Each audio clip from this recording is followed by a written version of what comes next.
Trending now, the future of facelifts is here, but it's not a facelift at all. People are rediscovering the thread lift to help maintain that youthful glow. Emma Jerome joins us live this morning to explain what a thread lift is and what it's all about. Emma?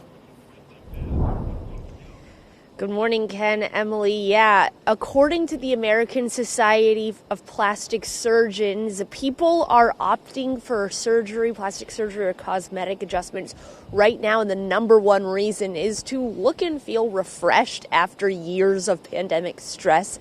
Of course, it stressed us all out. Maybe we got a little bit of more wrinkles on our face or gray hairs or something like that. I certainly know I did. And these estheticians and these plastic surgeons say that people are looking for a minimally invasive way to achieve the results that maybe you would get from going under the knife, but by not going under the knife. And that's where the thread lift comes in. Basically, a thread lift is a barbed suture that is placed under your skin.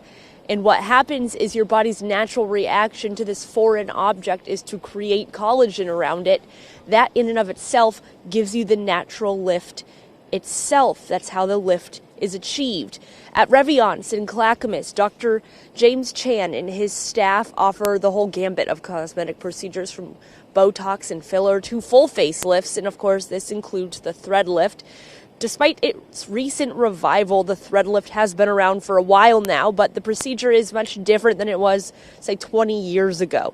Dr. Chan credits its new popularity in part to the changes.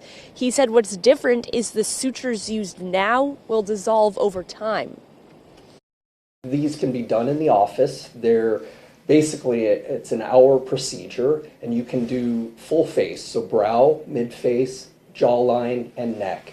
And very minimally invasive, very minimal downtime. We're talking about maybe a day or two of some swelling. You might have occasional bruising, but even that's not so bad. He says these have really risen in popularity the last 4 or 5 years because people don't want to go under the knife anymore. They want to do something that looks good, but of course it's not invasive like that. And coming up in the next hour, we're actually going to talk with one of the patients Dr. Chan gave a thread lift to literally last Monday. She was out on the town that night. The results are great, and we're also going to talk about what he says some risks are, because people are doing it themselves these days, and that's really what he's hoping people will avoid. Is he doesn't want them to get on Amazon and try the DIY thread lift, because that can be very dangerous. Yeah, DIY cosmetic anything, absolutely not. Yeah, probably not a good idea. Yeah. Wow. All right, thanks, Emma.